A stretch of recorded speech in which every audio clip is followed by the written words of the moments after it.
प्रवोहितानि जन्मोक्षमाङ्गे तमादिनाथम्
कर सके हम गुरु अर्चना पूज्य गुरुवर से प्रार्थना पूज्य गुरुवर से प्रार्थना पूज्य गुरुवर से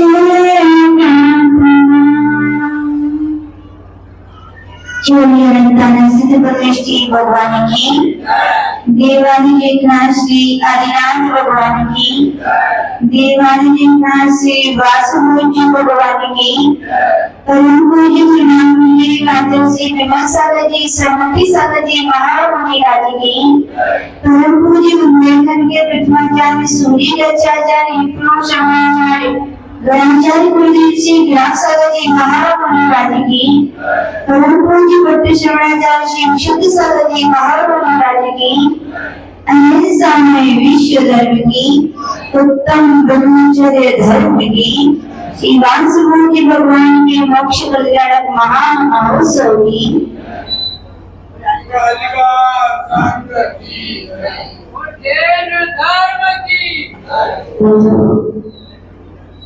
समदर्शन के ऋणाकार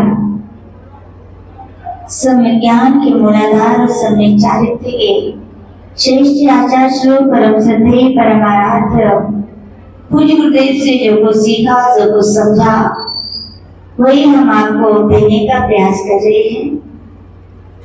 पर्वों में परवराज कहा जाने वाला पर्वुषण महापर्व जिसका जिस साल व्यतीत होता है उससे ही उसका इंतजार करना क्या हो जाता है, प्रारंभ हो जाता है। और इस वर्ष का पर्वुषण पर्वराज प्रारंभ हुआ और उस धर्म की अंगों को समझते समझते आज अंतिम अंग जिसका नाम क्या है, उत्तम ब्रह्मचर्य अंग है।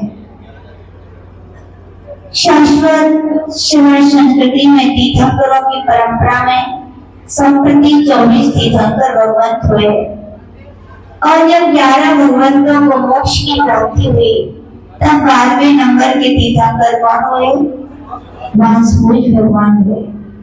संप्रति तीर्थंकरों की परंपरा में 5 तीर्थंकर ऐसे हुए जिन्होंने विवाह नहीं किया, यानी कि जिन्होंने अखंड ब्रह्मचर्य का क्या किया, पालन किया। और संयुक्त देखो शाश्वत पर्वराज पर्वुषण की बेला का उत्तम ब्रह्मचर्य और भगवान वासुदेव को भी मोक्ष हुआ तो किस दिन हुआ, आज के ही दिन हुआ। यानी कि तीर्थंकरों की परंपरा में बाल ब्रह्मचारी यदि कोई तीर्थंकर प्रथम हुए तो वासुदेव भगवान है और उनके बाद फिर मल्लीनाथ जी, नैमीनाथ जी, पारसनाथ जी भगवान महावीर हुए जिन्होंने ब्रह्मचर्य को क्या किया, धारण किया। आचार्य भगवान से पूछे गया भगवान ब्रह्मचर्य यानी क्या, तो आचार्य भगवान कह रहे हैं ब्रह्मचर्यति इति ब्रह्मचर्या। ब्रह्म यानी निज आत्मा और आत्मा में रमण करने का नाम क्या है, ब्रह्मचर्य धर्म। आचार्य भगवान कह रहे हैं कि सारे संकल्प विकल्प जब छूट जाते हैं, जब निर्विकल्प अवस्था होती है, तो वहां केवल एक ही तत्व रह जाता है। उस तत्व का नाम है क्या है? आत्म तत्व। क्या नाम है उसका? और उस आत्म तत्व की पूर्णता की प्राप्ति कराने वाला यदि कोई धर्म है, तो वो कौन सा? उत्तम ब्रह्मचर्य। आगे होने वाले 9 धर्म हैं, लेकिन अंतिम धर्म ब्रह्मचर्य नहीं है। तो आचार्य भगवान कह रहे हैं, आत्मा के स्वरूप की प्राप्ति होना क्या है? नहीं हो सकती है। ब्रह्मचर्य को शील भी कहते हैं। क्या कहते हैं? शील कहते हैं। शीलवान पुरुष की ही कीमत होती कि नहीं? आप मार्केट से शीशी लाते हैं लिक्विड की, पसंद ना है तो वापस हो सकती है, लेकिन कब तक? जब तक कि उसकी सील ना खुली हो। सील खुल गई है, इसकी वैल्यू खत्म, उसकी मूल्यता खत्म। ऐसी आचार्य भगवान कह रहे हैं, हमारे जीवन में भी जब तक सील है, तब तक ही चाहे वो नर हो, चाहे नारी हो, चाहे श्रावक हो, चाहे श्राविका हो, चाहे मुनि हो, चाहे हारिकाएं हो, सील है तो कीमत है। सील नहीं तो कीमत नहीं। और आचार्य भगवान ने कहा भी है, 10 धर्मों की महिमा न्यारी सब मेरे भावे।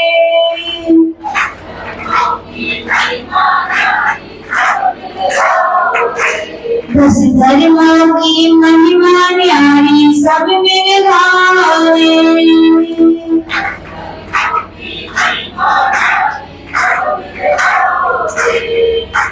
मुनिवर तो गाए, मुनिवर तो गाए, श्रावक भी गाए रे। 10 धर्मों की काम वासना पवन करे, मुक्ति पथ पर गमन करे। काम वासना गमन करे, मुक्ति पथ पर गमन करे।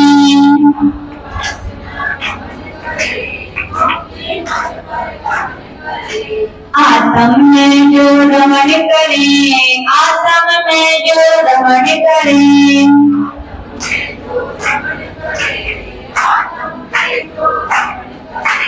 अग्नि नील बनाता शील, नारी चीर बढ़ाता शील। अग्नि नील बनाता शील, नारी चीर बढ़ाता शील।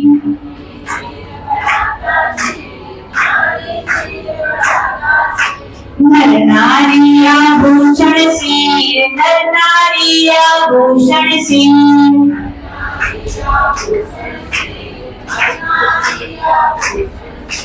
ब्रह्मचर्य की महिमा, ब्रह्मचर्य की महिमा, पूज्य बनाए।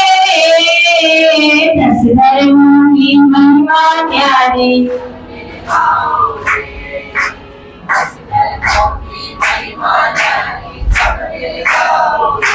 आचार्य भगवान कह रहे कि यदि हमारे जीवन में हम चाहते हैं कि उत्तम ब्रह्मचर्य आए, हमें भी अपने आत्मा की स्वरूप की प्राप्ति हो, हम भी चैतन्य स्वरूप के आत्मा में रमण करें, तो पहला कदम आचार्य भगवान कह रहे हैं, काम वासना दमन करें। क्या करना होगा? काम वासनाओं को दमन करना होगा। छोड़ने की बात नहीं कही, क्योंकि छोड़ी हुई वस्तु ग्रहण की जा सकती है। यहाँ कह रहे दमन। कोई कैसा भी व्यक्ति होगा, लेकिन अपने भोजन जो गमन कर दे, वो कभी दोबारा ग्रहण नहीं करेगा। इसलिए आचार्य भगवान कहते हैं, काम वासनाओं का क्या करना है? पहले भैया दमन करना है। काम वासना यानी क्या? दुनिया के लोग यही समझते हैं काम वासना यानी स्त्री पुरुष का संसर्ग, लेकिन इसका ही नाम अकेला काम वासना नहीं है। तत्व सूत्र में ही आचार्य महास्वामी भगवान कह रहे भैया, केवल काय प्रविचार नहीं होता है। 4th अध्याय में वहां पर कहा गया कि भगवान राशि वेंतर ज्योति शोधर शांत स्वर्ग के देवों को तो जैसे मनुष्य लोग के नर नारियों का शरीर से परिचार होता है, लेकिन अन्य देवों के क्या परिचार नहीं होता? बोले होता है। क्या होता है? तो इसका मतलब केवल शरीर का संबंध रखना ही परिचार नहीं, और भी कुछ परिचार है। तो वहां पे कहा गया शेषा, स्पर्श, रूप, सब मना परिचार। यानी कि मान लीजिए कि हमने शरीर से परिचार का त्याग कर दिया, लेकिन लगाइए थर्मामीटर अपने अपने हृदय में, क्या मैंने स्पर्श का प्रविचार किया है क्या? यदि हमारी किसी पर नारी को पुरुष की अपेक्षा और नारी की अपेक्षा पर पुरुष को यदि स्पर्श करने के भी भाव हो रहे हैं, तो आचार्य भगवान कह रहे हैं अभी आपके ब्रह्मचर्य अभी प्रविचार ही है, अभी काम वासनाओं का सेवन ही है। दूसरे नंबर पर कह रहे भैया स्पर्श रूप, क्या अपनी स्त्री को के अलावा क्या अन्य स्त्रियों के मनोहर रूप देखने की इच्छा होती है? यदि होती है तो आचार्य भगवान कह रहे भैया अभी आपने दमन किया क्या? नहीं किया। तीसरे नंबर पर कह रहे हैं कि क्या कहा? स्पर्श रूप शुद्ध। यदि किसी पराई स्त्री से रागवर्धक चर्चा करने की इच्छा हो रही है, बार बार मन हमारा आकुलित हो रहा है, उससे बात कर लेते और हमसे बात कर लेती। आचार्य भगवान कह रहे भैया अभी ब्रह्मचर्यानुव्रत आपके जीवन में बात करना एक अलग बात है, राग की वशीभूत होकर के बात करने की इच्छा हो रही, तो आचार्य भगवान कह रहे बीबी काम वासना कांस कहीं न कहीं है, सप्त मना प्रविचारा।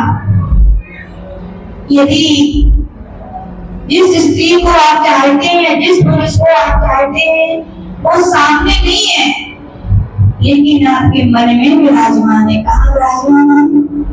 यदि आप उसका मन से बार बार चिंतन कर रहे हैं, बार बार आपको उसकी याद आ रही, तो आचार्य भगवान कह रहे हैं कि आपने काम वासनाओं का त्याग कर दिया? बोले ना, अभी भी विचार चल रहा है, अभी भी काम सेवन चल रहा है। लगाइए अपने अपने थर्मामीटर, जिनके ब्रह्मचर्यानुव्रत है, चाहे एक स्त्री व्रत है चाहे एक पुरुष व्रत है। तो आचार्य भगवान कह रहे भैया वास्तविकता में जीवन में ब्रह्मचर्य व्रत तभी होगा, ब्रह्मचर्य महावीर कहे, ब्रह्मचर्यानुव्रत है, साधुओं से भी कहा गया।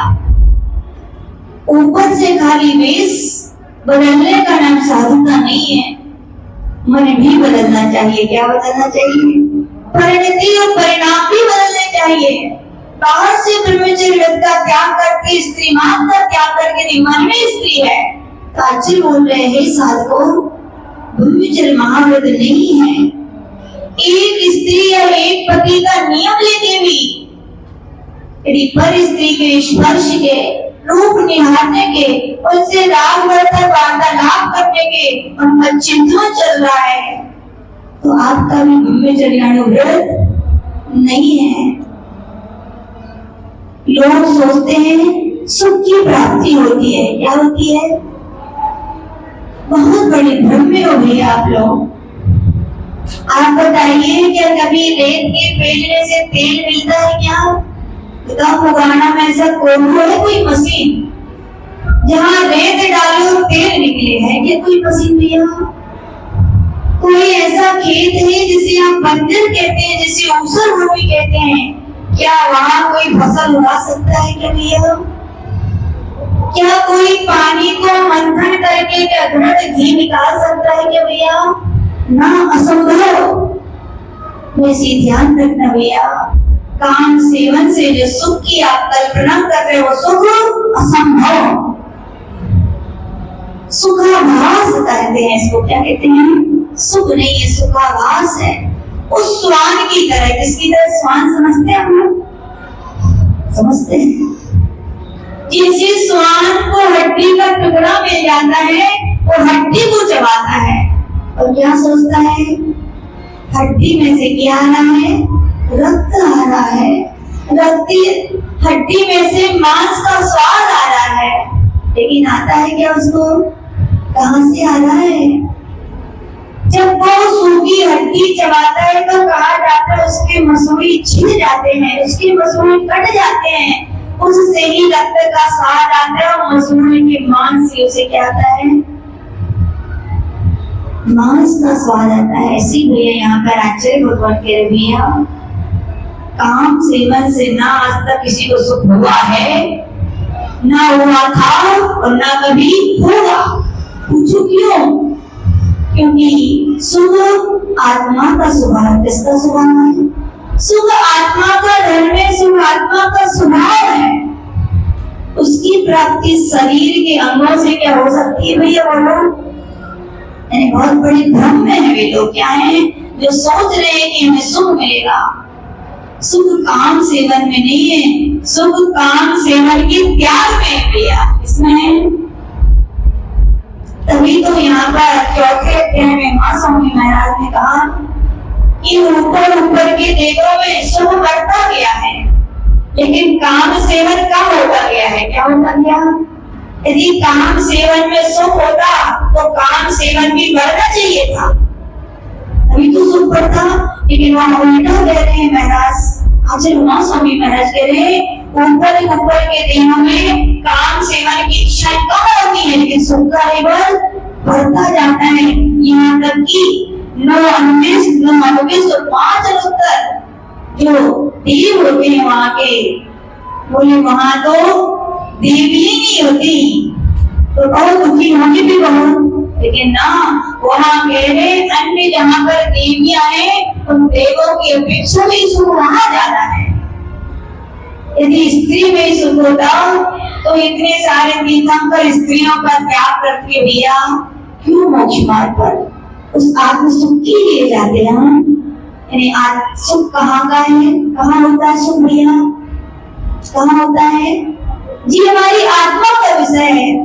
यदि सच्चे लोग यदि सुख चाहते हैं तो वे क्या करते हैं? काम सेवन का क्या करते हैं? बमन करते हैं। क्या करते हैं? बमन यानी क्या? त्याग कर दिया तो फिर पीछे मुड़ करके वे नहीं देखते। इसका नाम क्या है? ब्रह्मचर्य। इसको ब्रह्मचर्यानुव्रत कह सकते हैं। और जिसके लिए इतना ज्ञान हो जाता है कि सुख आत्मा में ही है, तो आचार्य भगवान कह रहे हैं कि मुक्ति पथ पर गमन करें। और ऐसे लोग क्या करते हैं? काम वासनाओं का गमन हो गया, अब आपके जो कदम बढ़ेंगे मुक्ति पथ पर वो पक्के बढ़ेंगे। कैसे बढ़ेंगे? यदि गमन नहीं करते, छोड़ते, तो छोड़े हुए के तो ग्रहण किया जा सकता है, लेकिन गमन किए हो तो कभी दोबारा ग्रहण। ऐसे साधक मुक्ति पथ पर चलते। कहाँ चलते लोग भैया? सबकी भावना हो पाती है? सरल है क्या दीक्षा लेना? लोग बोलते हैं हाँ माता जी, जिनके यहाँ कुछ खाने नहीं होता, जिनके यहाँ कुछ नहीं होता, जिनकी सतीमती की स्वर्ग से रहा जाती, तो वे कहते चलो बच्चों ये दीक्षा ले लो। ऐसे ही है क्या? ऐसे ही है क्या? जो ऐसा कहते हैं कि नग्न होना कोई बड़ी बात नहीं है।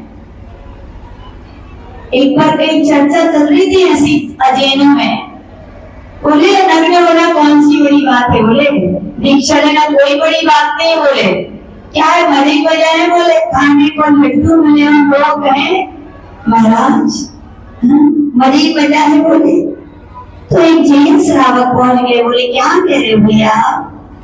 बोले यही कह रहा हूँ नग्न होना बहुत सरल है। बोले अच्छा। बोले ठीक है। उन्होंने अपनी जेब से चेक की नोटबुक निकाली। बोली चेक की नोटबुक है मेरी, जितना लिखना है उतना लिख लो। क्या बोले? जितना लिखना है उतना लिख लो, लेकिन एक चौराहे से दूसरे चौराहे तक नग्न जाके दिखा दो। है कोई यहाँ ऐसा? भैया कपड़े हर कोई नहीं उतार सकता। कपड़े वही उतार सकता है जिसने काम वासनाओं को पहले उतार दिया है। क्योंकि याद रखना, वस्त्र तन ढकने के लिए पहने जाते हैं क्या? ये लोग सोचते हैं बहुत बड़ी भूल में कि तन ढकने के लिए कपड़े पहने जाते हैं। तन ढकने के लिए नहीं, वासनाओं को ढकने के लिए कपड़े पहने जाते हैं। बोलो है कि नहीं? सत्य है। वो भैया से जैसी कहा तो बोले क्षमा करना, क्या बोले? यानी कि दिगंबर वेश धारण करना, मुक्ति पथ पर चलना क्या है? असीधारा व्रत है। क्या है ये? तलवार पे कोई चल सकता है? तलवार चलानी नहीं आती लोगों को, तो फिर चलोगे क्या? तो आचार्य भगवान कह रहे हैं कि अंदर विषय वासना बरते, ऊपर लोक लाज भयकारी, ताते परम दिगंबर मुद्रा, धार सके न दीन संसारी। बड़े भागी होते हैं जो धार लेते हैं। कौन होते हैं? और जो नहीं धार सकते वे दीन संसारी हैं। क्या है वे? छोटे छोटे बच्चे होते हैं। पहले की जीवन अच्छा था, समय अच्छा था कि नहीं? पहले लोग सुनाते थे, लोग कपड़े नहीं पहनते थे, कितने 5-5 साल के हो जाते थे। अपने यहाँ पर आचार्य उमा स्वामी महाराज, आचार्य जिनसेन महाराज, आचार्य भद्रबाहु महाराज का जीवन परिचय पढ़ो, उन्होंने वस्त्र ही नहीं पहने और दीक्षा होगी सीधी। इतना निर्विकार मन रहा होगा। बच्चों के और आज के बच्चों को देख लो, मेरी गुड्डैया से 1-1 साल के बच्चे धीरे से पैंट नीचे कर ले तो ऊपर चढ़ा लेते हैं, है कि नहीं? यद्यपि उनके अंदर वासनाएं नहीं है, लेकिन क्या लाज है, क्या है? लज्जा है, शर्म आती है। तो आचार्य भगवान कह रहे हैं कि एक तो लाज है, इसलिए व्यक्ति कपड़े उतार करके नग्न नहीं बन सकता। दूसरा कह रहे हैं अंदर विषय वासना बढ़ते हैं, जिनके अंदर विषय वासनाएं हैं वो भी निर्वस्त्र होकर के दिगंबर वेश को धारण नहीं कर सकते। यानी कि जिसने वासनाओं का दमन किया है, जिसने अपनी अंतर्मात्मा को निर्विकार बालकवत बना लिया है, वे ही क्या करते हैं? मोक्ष मार्ग पर गमन करते हैं। दीक्षा लेना सरल है क्या? तो मत कहना, बोलना बड़े बड़े भागी होते हैं जिनके भाव दीक्षा के होते हैं, जिनका मन पवित्र हो जाता है, निर्विकार हो जाता है, जो केवल शरीर से ही नहीं, स्पर्श से, रूप से, शब्द से, मन से विकारों को जीत लेते हैं, वे क्या बन पाते हैं? भाव इनकी मुनि महाराज बनते हैं, वे मुक्ति पथ पर गमन करते हैं। और आचार्य भगवान कह रहे, हे साधकों, हे श्रवणों, हे श्रवणियों, केवल वस्त्र उतारने का नाम दीक्षा नहीं है। केवल कलर कपड़े पहन करके धवल वस्त्र पहनने का नाम दीक्षा नहीं है। अब तुमने जो व्रत धारण किए हैं उनकी रक्षा भी करनी होगी, है कि नहीं? पदम भैया खूब कमाते हो, जितनी कमाई में मेहनत है उससे ज्यादा किसमें मेहनत है? तिजोरी संभालने में, है कि नहीं? मेहनत की कमाई ऐसी थोड़ी किसी को दे जाने देंगे हम। यानी कि जितना उसकी उत्पत्ति में, उसके पालन में सावधानता है, उतनी आचार्य भगवान के लिए उसका रक्षण, संरक्षण भी जरूरी है कि नहीं? बोलो, दुर्लभ चीजें जब कभी कभी मिलती है तो बड़ी हिफाजत से नहीं रखते हो क्या आप लोग? बोलो, हीरा हो तो कहाँ मिलेगा? घर के बाहर की तिजोरी के अंदर। और फिर इसकी रक्षा करोगे कि नहीं करोगे? करोगे। ऐसे यहाँ पर आचार्य भगवान हम श्रवणों से कह रहे हैं, श्रवण श्रवणियों, तुम्हारे लिए दुनिया की संपूर्ण संपत्ति से भी बहुमूल्य रत्नात्रय मिल गया है, ब्रह्मचर्य व्रत मिल गया है तुम्हारे लिए। उसकी क्या करो? रक्षा भी करो। क्यों? क्योंकि चोर चारों तरफ फैले हुए कि नहीं? नजर हटी दुर्घटना घटी। भैया निहारते रहो ब्रह्मचर्य व्रत को, उसकी निर्मलता कहीं समाप्त ना हो जाए, विषय चोर कसाएं तुम्हारे ब्रह्मचर्य व्रत को हरण ना कर ले। तो आचार्य भगवान से पूछेंगे, भगवान हम अपने व्रतों को सुरक्षित करने के लिए हम अपने ब्रह्मचर्य व्रत को सुरक्षित करने के लिए क्या करें? तो वहां स्वामी महाराज तत्व के 7वें अध्याय के ग्रंथ में कह रहे हैं साधको, ब्रह्मचर्य व्रत की 5 भावनाएं, कितनी भावनाएं हैं? उनको तुम भाते रहो। क्या करो? भावना कितनी बार भाई जाती है? बार बार भाई जाए। वो क्या है?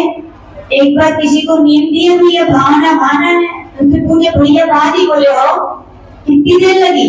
बोले वो तो सुबह ही भारी थी, 5 मिनट में हुई थी। बोले वहां पढ़ लिया था, राजा राणा छत्रपति हाथ के सवार वरना सबको एक दिन। ठीक है पढ़ ली। बोले हो एक बार बीमार हो गए, हमने कहा 12 बहाने पढ़ ली ना। बोले पढ़ ली, फिर भी हाय हाय तो क्यों कर रहे हो? फिर भावना अर्थकारी शब्द से पढ़नी है, अंतरात्मा में विचार जाने चाहिए। अंतरात्मा की भूमि में जब जल जाएगा तो परिवर्तन नहीं आएगा। क्या बोलो? तो कठोर भूमि क्या मृदु नहीं होगी? क्या होगी? भावनाएं जो बार बार भाता है उसके जीवन में क्या, उसके परिणामों में अंतर आता है। किसमें आता है? और भावना तभी सार्थक है जबकि भावनाओं में अंतर आ जाए। क्या आ जाए? तो आचार्य भगवान कह रहे हैं साधको, अपने ब्रह्मचर्य व्रत की भावनाएं भाव। कौन सी पहली भावना कही? ये साधको, दीक्षा लेकर के स्त्री राग कथा श्रवण। मुनि महाराज है तो स्त्रियों की राग वर्तक कथाएं नहीं सुने, और माता जी हैं तो पुरुषों की राग वर्तक कथाएं ना सुने। क्या होता है बोले सुनने से? आप तो यही कहोगे है ना तारू जी? बोले क्या होता है सुनने से? पूछो उस अंजना से। क्या? उस अंजना से उसकी सखी ऋषिकेशी पवनंजन से विवाह पक्का हो गया था। उसकी सखी एक अन्य राजा के पुत्र की केवल अंजना से चर्चा ही तो कर रही थी कि वो भी राजा है, वो भी राजकुमार है। और देखो पवनंजन इतनी, देखो राग के में व्यक्ति कितना अंधा हो जाता है। कभी कभी सोचते हैं कि सगाई हुई, मिलने ही वाले थे, भी थोड़े दिनों बाद विवाह होने वाले, कितनी आप मिलने चले गए, युद्ध के लिए गए, युद्ध के कटक में से छोड़ करके कहाँ पहुंच गए? अंजना के महल में। और जैसे पहुंचे इतनी उत्सुकता थी, राग वर्तक भाव थे। जैसे ही सुना कि अंजना तो पर पुरुष की राग वर्तक कथा को सुनकर के प्रसन्न हो रही है। देखो परिवर्तन आया कि नहीं? राग द्वेष में बदल गया।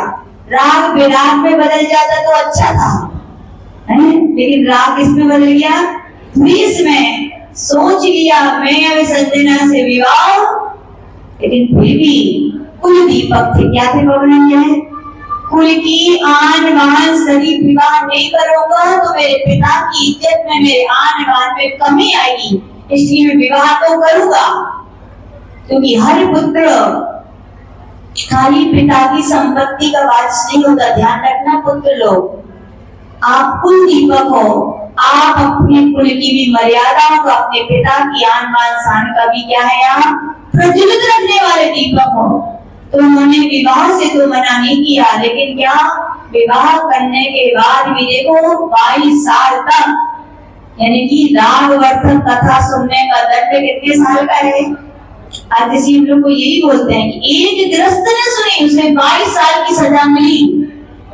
तो विवाह करने का त्याग नहीं था इतना। ये साथ को तुम्हारा तो त्याग है, तुम्हें कितने वर्षों की सजा मिलेगी सोच सकते हो क्या? तो इसीलिए कहा भैया अपने ब्रह्मचर्य व्रत की रक्षा करना है तो ऐसी कथाएं ना सुने। स्त्री राग कथा श्रवण तन मनोहराम निरीक्षण। पुरुष हो तो स्त्रियों को ना देखे, स्त्री हो तो पुरुषों को। देखने का मतलब ऐसे नहीं कि आंख बंद कर लें, देखने में क्या होता है? अंतर होता है। पूज्य गुरुदेव कहते थे एक बार देखना सहज होता है, बार बार इच्छा हो रही है, तिरछी निगाहों से देख रहे हैं, टकटकी लगाकर देख रहे हैं, ये सब राग के चिन्ह, किसके चिन्ह? राग के चिन्ह। हम लोग तो व्यक्ति को एक बार में पहचान जाते कौन कैसा है। तो कहा गया क्या भैया, मत निहारो। क्यों? क्योंकि साइंस ने भी ये सिद्ध कर दिया है, किसी स्त्री पुरुष को या पुरुष स्त्री को केवल कुछ ही सेकंड यदि देखे, सामान देखता है तो मुझे उसे ऑटोमेटिक राग हो जाएगा, उससे क्या हो जाएगा? यही तो हो रहा है आजकल। इसलिए कहा भैया तन मनोहरा नीच मत देखो किसी को ज्यादा। तन मनोहरा की पूर्णता स्मरण, पहले भोगे हुए भोगों को याद मत करो। क्यों नहीं करो? अब तो त्याग कर दिया। इसीलिए पूज्य गुरुदेव कहते थे, कोई व्यक्ति के घर में घास हो जाती है तो वो अलग करता है क्या? और यदि वो चाहता है घास दोबारा ना उगे तो क्या करता है? बोलो क्या करेगा नरेश जी? वो बोले माता जी पानी का सिंचन नहीं करेगा, और पानी का सिंचन करेगा तो फिर आ जाएगी ना। कहा गया ये साथ को, तुम काम वासना रूपी घास को निकाल के आए हो और तुम चाहते हो कि इस चीज की जड़ें सूख जाएं, ये पुनः हरी भरी ना हो। तो क्या कह रहे हैं? पहले भोगे हुए भोगों के स्मरण रूपी जल मत दो, क्योंकि भोगों को भोगने के बाद बार बार याद करना है, यानी क्या है? उसमें पानी देना है। वे वासनाएं फिर रोग आएंगे तो तुम्हारे ब्रह्मचर्य की रक्षा तुम तो क्या भगवान गुरु भी नहीं कर पाएंगे तुम्हारे। इसीलिए कहा गया पूर्व में भोगे हुए विषयों की चर्चाएं मत करो भैया। फिर कहा श्रेष्ठ रस त्याग, जो आपको अच्छे लगते हैं, जो गरिष्ठ हैं, ऐसे भोजन को साधुओं से कहा गया पेट भर भोजन भी मत करो, और कहा गया गरिष्ठ नहीं करो, और उसके ऊपर कहा गया जो तुम्हें पसंद हो वो मत करो। पूज्य आचार्य जी सुनाते हैं, जैसे विमल बाबा आचार्य महावीर की थी महाराज के पास दीक्षा लेने गए, और आचार्य सन्मति सागर जी आते विमल बाबा के पास दीक्षा लेने गए। ब्रह्मचर्य अवस्था में ही उनसे कह दिया कि दीक्षा तो बाद में होगी, तुम्हें पहले नमक का और भूरे का त्याग करना है। तो कितने दिन अनुरुद्ध भैया? नहीं तो आलू नहीं छूट पा रहे हम, और आत्म कल्याण करना चाहते स्वर्ग मिल जाए, मिलेगा क्या? आचार्य भगवान ने कहा कि आजीवन अपन जैसे हो तो केवल दीक्षा तो लेनी है, और इसे कसर लगे महाराज आप तो कसौटी पे। ये धन्य है साधक जिन्हें आत्म कल्याण की इच्छा है, एक बार में त्याग कर दिया, नमक का भी त्याग और भूरे इष्ट रसे, बिना घी के तो फिर भी चल जाएगा, बिना दूध के चल जाएगा, लेकिन राजस्थान वालों को बिना मीठे के नहीं चलेगा, बोले माता जी, है कि नहीं?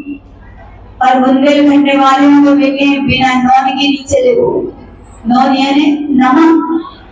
यद्यपि बड़ा आश्चर्य था, जैसे हम लोग से बोलते थे कि 56 के प्रकार के महंगे घी से बने पकवान हो, और केवल क्या ना हो, वो 54 का नमक। कितना? तो बोले आहार कैसे हुई? तो बोले अरे अच्छी थी भैया आज। बोले काय भी कच्चू थोड़ी? बोले हाँ कच्चू नहीं है। तो बोले कच्चू मतलब?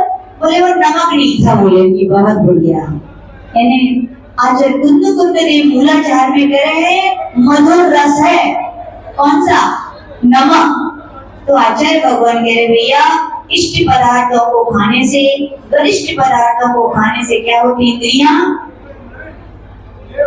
काबू में नहीं रहती। तो कहा गया कि भैया क्या कीजिए, आप इसका त्याग कीजिए, लेकिन ध्यान रखना गरिष्ठ क्या होता है? क्या होता है भैया गरिष्ठ? ड्राई फ्रूट्स और घी, और बिल्कुल गलत। आचार्य महावीर कीर्ति जी महाराज के बारे में उन्होंने एक बार नियम ले लिया कि पहली बार अंजलि में जो आएगा वो ही लेंगे, उसके अलावा कुछ नहीं लेंगे। जब बिहार करने गए तो श्रावक थे आकुलता में, उन्हें थाली दिखाई, महाराज ने देखा और महाराज अंजीरी बना के खड़े हो गए और थाली आने में देरी हो गई। अब क्या करे, एक अम्मा ने क्या सोचा, ये चाशनियां है, उसने कहा ठंडी रहती शुरू में चला दे रहे, और उसने जल के बाद उठाई कटोरी और चला दी। क्या चला दिया? चाशनी नहीं था वो, क्या था? घी था, घी। एक कटोरी घी। और आहार देखते ही है लोग, है ना? साधुओं के आहार भी भैया देखना चाहिए।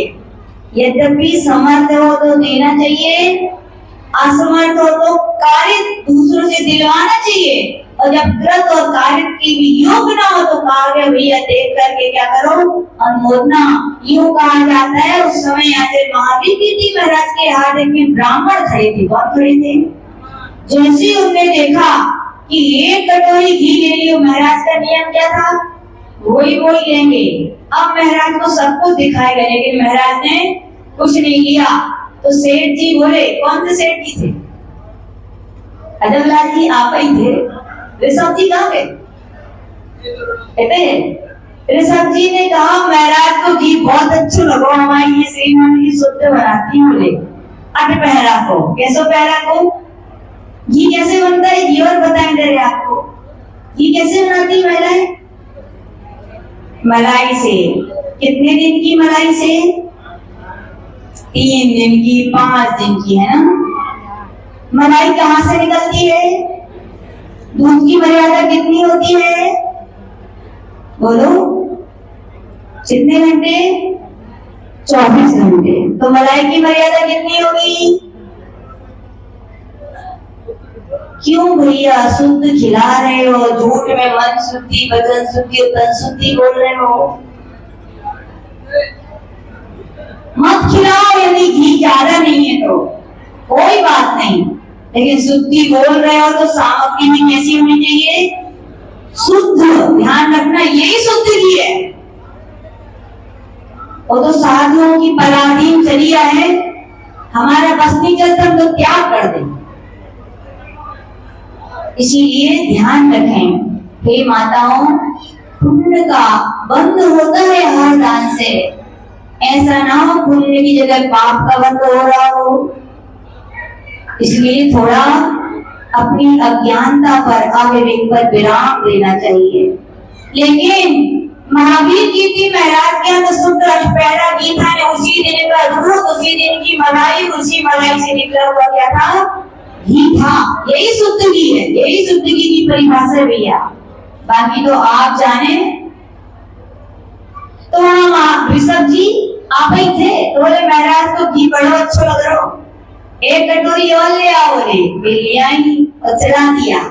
और महाराज ने ओम स्वाहा, फिर अंजलि बनाई, फिर कुछ चलाया। महाराज तो गर्दन हिलाए। तो सभी बोले कहाँ देख रही हो?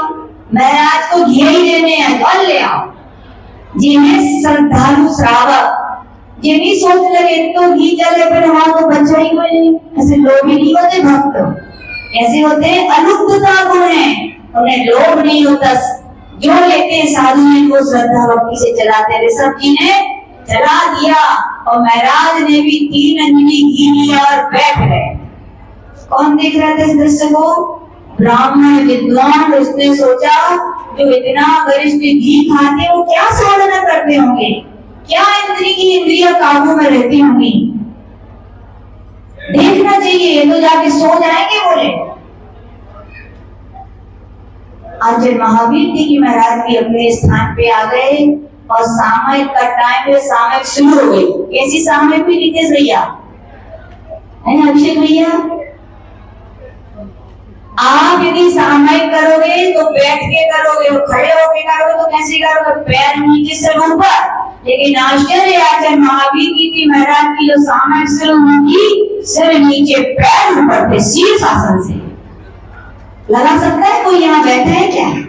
आप तो लगाते भी नहीं बने हो, और जैसे जैसे लगाओगे तो बोले तो दिमाग को सहारा चाहिए पहले। लेकिन धन्य है महावीर जी की महाराज जो बिना सहारे के शीर्षासन लगा दी। वो ब्राह्मण देख रहा था, 2-5 मिनट बना लगाएंगे बस।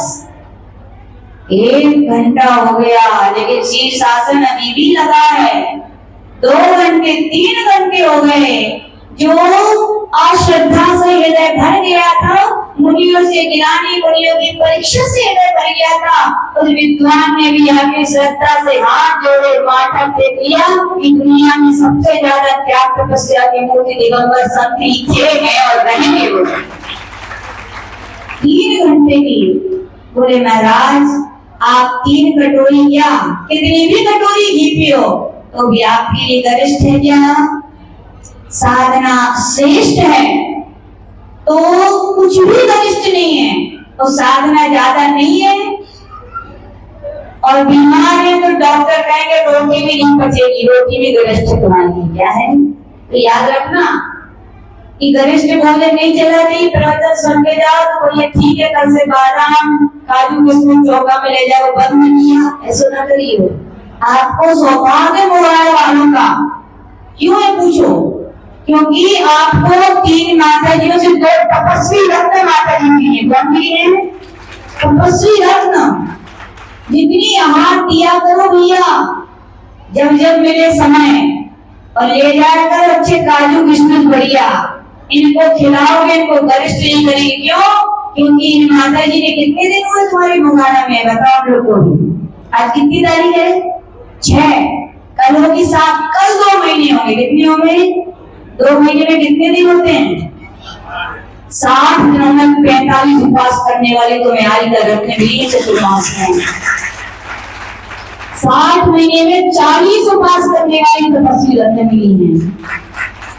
तो भैया आहार दो, मत बैठे रहो अज्ञानता में अपने घरों में, और कसाय में कोई कछु कह देगा तो हम क्या करेंगे। मत सोचो कुछ, दे लो आहार, जीवन का क्या भरोसा। तुम्हारे यहाँ जब चौके का नंबर है तुम ही नहीं रहे तो काहे का चौका। दे लो भैया जहां मिले जाके, पुण्य कमा ले तपस्वी रत्नों को। तो कहने की गरिष्ठ ध्यान रखना, ना काजू है ना किशमिश है। साधना श्रेष्ठ है तो खूब खाओ काजू किशमिश, और साधना हम जैसे हैं कि मूंगे की दाल खाते हैं, ठीक है ना। तो ये इष्ट रस का त्याग होना चाहिए। ये तो काम वासना है घर की भी, साधना उतनी नहीं है। क्योंकि फिर अंत में कहा गया स्वस्थ शरीर संस्कार त्याग। अपने शरीर को माताजी महाराज जी सजाते हैं क्या? उनकी यद्यपि सब श्रृंगार का त्याग है, और थोड़ी बहुत सुंदरता आती तो बालों से आती है, तो भगवान ने कह दिया बेबी निकाल के फेंको घास की तरह। सुंदर कब व्यक्ति दिखता है? किससे दिखता है? तभी तो आप कंघी करते हो, नहीं तो क्रूर सिंह तो खड़े रखो। बालों से क्या आती है? सुंदरता। संत जैसे कहा गया भैया हम देही हैं लेकिन विदेही बनने आए। देह का श्रृंगार करेंगे तो निज आत्मा का श्रृंगार हम नहीं कर पाए। इसलिए साधु जब जाए कभी श्रृंगार, फिर भी देखो उनकी तपस्या साधना देखो आचसी को। क्या आपका चेहरा होगा इतने लोगों का जितना आचसी का चेहरा है कि नहीं? किसका प्रभाव है ये? ब्रह्मचर्य का भैया। किसका प्रभाव है? आचार्य गुरु धर्मसागर जी कहते थे, बोले ब्रह्मचारी कभी बूढ़ा नहीं होता। बोले आ सकता है कि नहीं? हम लोग से पूछते हैं माता जी कितने साल की हो, पूछ रही थी कितने साल के हैं, कितने साल के बोलो, कितने साल के? 50 साल के हैं। कई संघ में ऐसी माता जी भी हैं, हम नहीं बता रहे, कल की बात छोड़ो, आप लोग हंसोगे। ऐसी माता जी हैं कि लगता नहीं है देख के कि 40 साल की होंगी, ऐसे लगता 16-25 साल की हैं। किसका प्रभाव है? ऐसा तेज, ऐसी चमक। आप लोग के चेहरे देखो, खूब क्रीम पाउडर सब लगता है, फिर भी चमक है क्या? बोलो किसका प्रभाव है भैया? ब्रह्मचर्य का। ब्रह्मचर्य कभी बूढ़ा, ब्रह्मचारी कभी बूढ़ा नहीं होता। तो आचार्य भगवान कह रहे हे साथ को युक्ति लोग पूज्य ब्रह्मचर्य महावृत जैसा तुमने आभूषण लिया है, बहुमूल्य रत्न मिला है, उसकी ऐसी भावनाएं करोगे तो क्या होगा? रक्षण होगा। यदि मोक्ष मार्ग पे गमन ना कर सको तो क्या करो भैया? विवाह करो। क्या करो? क्योंकि बिना विवाह के तो सब क्षमता आ जाएगी। क्या आ जाएगी? स्वच्छंदता, पर हमारे यहाँ पर स्वतंत्रता तो कही गई लेकिन स्वच्छंदता नहीं गई। विवाह करो, क्या करो? विवाह करो। विवाह का मतलब, विवाह का मतलब एक होती है लव मैरिज और एक होती है मैरिज लव। दोनों में इतना अंतर है, एक भारतीय संस्कृति और एक पाश्चात्य संस्कृति है, इतना अंतर है दोनों में। याद रखना कि लव मैरिज हमारे देश की संस्कृति, हमारी भारतीय संस्कृति नहीं है भैया। लव मैरिज में पहले लव होता है फिर मैरिज होती है, और मैरिज के बाद लव तो पता नहीं कोई कोरिया में चला जाता है, क्या बची खुशी रह जाती है। मैरिज वो भी नहीं रह पाती, विवाह होने लगते हैं। क्या बोल सकता है कि नहीं? हम लोग ने बहुत सारे केस देखे, दुखी ही मिले हैं। या तो आपस में नहीं बनती, आपस में बनती तो घर वालों से नहीं बनती। बोलो है कि नहीं सच? बिल्कुल। इसलिए भैया जो लड़के लड़कियां है ना, लव मैरिज करोगे क्या? क्यों इतनी छोटी बुद्धि है? क्यों सोचते हो कि मेरे मम्मी पापा मुझे अच्छा नहीं बनाएंगे, मेरे लिए अच्छा नहीं लाएंगे? बताओ, इतने सारे माता पिता हैं, हर माता पिता के लिए अपनी बेटियां क्या होती बोलो? राजकुमारी से कम होती है क्या? चाहे बड़ी काली बनूंगी कैसे हुए, लेकिन हर पिता के लिए अपनी बेटी क्या होती है? दुनिया में सबसे प्रिय होती है बेटी से। जो पिता खून पसीना एक करके तुम्हें 19-20 साल तक पाल पोस रहा है, वो तुम्हारे लिए अच्छे से अच्छा नहीं होगा कि इतना विश्वास नहीं है तुम्हारे लिए कि तुम पसंद करने लगे। उनके विवेक, उनकी बुद्धि, उनके ज्ञान में तुमने पानी फेर दिया। ऐसा अपन लोग कभी मत करना, नहीं तो याद रखना क्या होगा? लव मैरिज तो हो जाएगी, क्या बचेगी? खाली। और मैरिज भी नहीं बचेगी, क्या बचेगा? डिवोर्स। पुत्रों से भी कहना चाह रहे हैं, पुत्रों कीमत करो माता पिता की, जिन्होंने पाल पोस के बड़ा किया। हर पिता के लिए पुत्र ही कितना भी नालायक क्यों ना हो, लेकिन फिर भी दुनिया से वो क्या कहते हैं? हमारे जैसा लायक पुत्र तो किसी का है ही नहीं है। जब तुम नालायक को भी इतना नालायक समझ रहे हैं, या हे पुत्रों तुम्हें वो इतना अपना समझा कि सबको अपना निशाना, पूरी जिंदगी नहीं कर देते। बताओ, माता पिता तुम्हारे पालने में पूरी जिंदगी आपके लिए देती, और जब उनके खुशी के दिन आए तो तुमने क्या किया? अपना डिसीजन ले लिया। तो हे पुत्रों, तुम ऐसा मत करना भैया, ठीक है ना? क्योंकि अपनी भारतीय संस्कृति की क्या कहते हैं उसे? शादी विवाह, इसे देव विवाह कहा जाता है। क्या कहा जाता है? देव विवाह, यानी कि माता पिता की इच्छा से होता है। किससे होता है? पहले का समय, अब तो समय फिर भी थोड़ा चेंज हो गया। पहले कई आंटी लोग आती हैं, तो एक बार एक आंटी आई, इतनी सुंदर थी बता नहीं सकती, और उनकी श्रीमान जी उनकी साथ है। हमने क्यों देखो नहीं तो कहा आपने? पहले बोले कहा माता जी देखने की बहन तो बोले नहीं। एक समय पूछो मेरा सुनने से कि श्रीपाल को दिखाया था क्या? की थी कि नहीं उसने शादी? किसके बल पे?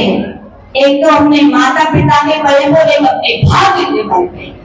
इतना जैन सिद्धांत की बातें पर जैन धर्म में पैदा हुए, तो सिद्धांत की बातें भी सीखो। तुम्हारा जैसा भागोगा वैसे तो मिलेगा, है कि नहीं? बोलो, बिल्कुल ऐसे ही। तो भैया देव विवाह माता पिता करें, अब तो फिर भी तुम लोग को देखने मिल जाते हैं। इसी का ही ये गलत परिणाम है कि हमारे जैन लड़कों की लड़कियां मिल नहीं रही हैं और वे अदर कास्ट में भाग रही हैं, क्योंकि पसंद करवाने लगे हैं। पहले का समय अच्छा था कि माता पिता योग समझते थे, यही घर योग है, और सीधी तय कर देते, पूछते नहीं थे। आज की लड़कियों से हम गाँव में नहीं करेंगे, हम इधर नहीं करेंगे, हम उधर नहीं करेंगे। बोले क्यों? घूमने नहीं मिलेगा। और हम बता रहे अपनी प्रैक्टिकल की बात, हम लोग बॉम्बे और दिल्ली में चतुर्मास करके आए हैं। जिन्होंने लव मैरिज करके दिल्ली बम्बई पहुंची, घर हमने देखे 1-2 कमरे के घर, कैसे रहते होंगे में लगता है, क्या जिंदगी है उनकी, कोई जिंदगी है? और घूमना, इतने पैसे ही नहीं है कि घूम बैठो, क्योंकि घूमने वे ही जा सकते जिनकी जेब गर्म हो। बोलो है कि नहीं? कौन जा सकता है घूमने? सब सपने रह गए अधूरे। तो भैया ये लड़कियों मत ये घूमने घूमना, देखो जेब गर्म होगी ना तो गांव का भी लड़का तुम्हारे लिए दुनिया घुमा देगा, और जेब गर्म नहीं होगी तो तुम सिटी में भी जाके ऐसे कंजस्ट सिटी में ऐसे कमरों में रहोगी, घुटन होती है। हम लोग कभी आहार को ले जाते थे लोग, हम लोग यही सोचते थे हमें 1 घंटे में ऐसा लग रहा जिंदगी में लोग कैसे निकालते होंगे, है कि नहीं? इसीलिए भैया अपनी वही पद्धति, अपनी भारतीय संस्कृति फिर से वही शुरू कर दो। लड़कियां भी माने और माता पिता भी माने। लड़कियां और बेटे तब मानेंगे, पूछो कब मानेंगे? तब मानेंगे जबकि आप अपने बेटे बेटियों को ऐसे संस्कार दोगे। पापा की प्यारी कौन होती है? पापा की क्या होती है बेटियां? परी होती है। बोले क्या होती है? परी होती है पापा की। कितनी, चाहे 1 हो चाहे 2 हो चाहे 3 हो, क्या होती है? सब बड़ी प्यारी होती है पापा के लिए बेटियां, है ना? अभिषेक भैया आप तो रह ही गए। तो हे पापा अपनी बेटी को परी ही कहना, और परी लेकिन कहना नहीं, बनाना भी। उस परी को ऐसे पढ़ देना। कैसे पढ़ देना? ऐसे धर्म संस्कारों के पढ़ देना कि वे उन्हें तो ब्रह्म की सुंदरी बने। क्या बने? देवी तो बेटियां थी, जिन्होंने सुना कि मेरे पिता को झुकना पड़ेगा, इसके आगे जो मेरा पति होगा बोले। देखो क्या धर्म के संस्कार दिए, क्या उन परियों को पढ़ दिए। उन्होंने कहा पापा पिताजी मैं उड़ जाऊंगी बहुत दूर, लेकिन आपके सिर को मैं झुकने नहीं दूंगी। ऐसे संस्कार तो फिर क्या बनना है? आरी का माता जी बने, और इतने वाले परियों को ऐसे वाले पद ना दे पाओ, तो ऐसे पढ़ दो कि कम से कम वे मैना सुंदरी बन जाए। क्या बन जाए? कि जहां पर आप भेजो हो वहां जाए, और धर्म के संस्कारों से उस घर को क्या बना दे? स्वर्ग बना दे, धर्ममय बना दे। लेकिन अपने परियों को यदि ऐसे पर नहीं दिए तो याद रखना ये परी जिस घर में जाएगी वहां पर रहेगी। पर रहेगी यानी काम नहीं करेगी तो परेगी, तो और परेगी सारे घर की सुख शांति मर्यादाओं को भी चौपट कर देगी, पार देगी। बोलो है कि सत्य की नहीं? और नहीं दिए संस्कार तो ऐसी जगह भी उड़ जाएगी जहां क्या होगा? आप भी चाहो लौटा कर लाना तो वो लौट नहीं पाएंगे। इसलिए अपने परी को कहो, लेकिन हे पिताजी अपनी परी को क्या दो? धर्म के संस्कारों के पढ़ दो कि वो उड़े तो धर्म की, संस्कृति की, अपने समाज की, अपने धर्म की आन बान शान को बनाए रखे और बढ़ाए। ऐसी अपनी परियां रखो। और माताओं के प्रिय कौन होते हैं? बोले कौन होते हैं? इतना भेदभाव का है, समझ में नहीं है। क्या कहती हो अपने बेटों से? आप क्या बोलती हो? राजा बेटा। कैसा बेटा? बड़ी कला हो एक नंबर को। बोले मेरा राजा बेटा है। कौन सा बेटा है? हे माताओं अपने बेटे को राजा बेटा कहना, लेकिन राजा की तरह वो बने उसके लिए पहले धर्म नीति के संस्कार दे देना। क्या दे देना? धर्म नीति सिखा देना, धर्म की मर्यादाएं सिखा देना। धर्म के तुम कुलदीपक हो भैया, तुमसे हमारी श्रवण संस्कृति, हमारे घर की संस्कृति चलनी है। तुम मेरा ध्यान भले ही नहीं रखना, लेकिन किसका ध्यान रखना? धर्म का, धर्म की मर्यादाओं का ध्यान रखना। तो वास्तविकता में वो बेटे क्या हैं? राजा बेटे हैं, कुलदीपक हैं। और यदि नहीं सिखा पाए और वे बेटे नहीं सीख पाए तो क्या बनेंगे? बोलोगे कोई दीपक कहलाएंगे क्या? क्या कहलाएंगे? बोलो आप ही कहो, कौन कहलाएंगे वे?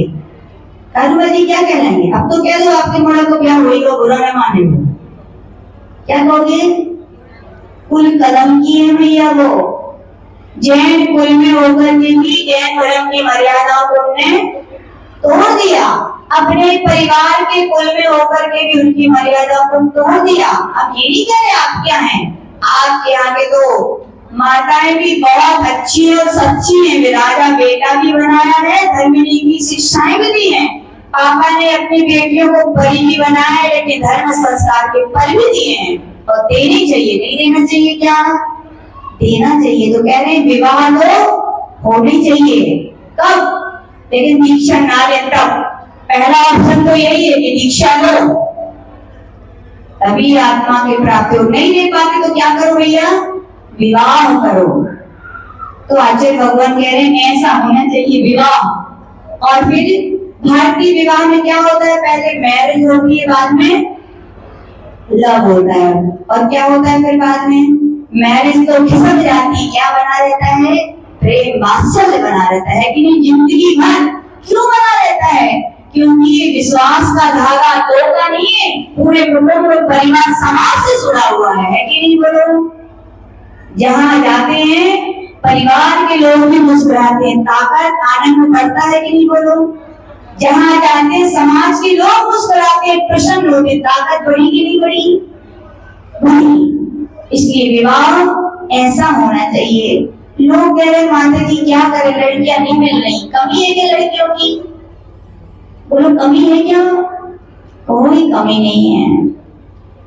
बस लड़कियां अपने माता पिता के जो पर हैं उनका सदुपयोग नहीं कर रही हैं, और या कहें माता पिता भी उन्हें ऐसा प्रेरित नहीं कर पा रहे हैं। माता पिता स्वयं अपने पैर पे कुल्हाड़ी पटक रहे हैं। पूछो कैसे?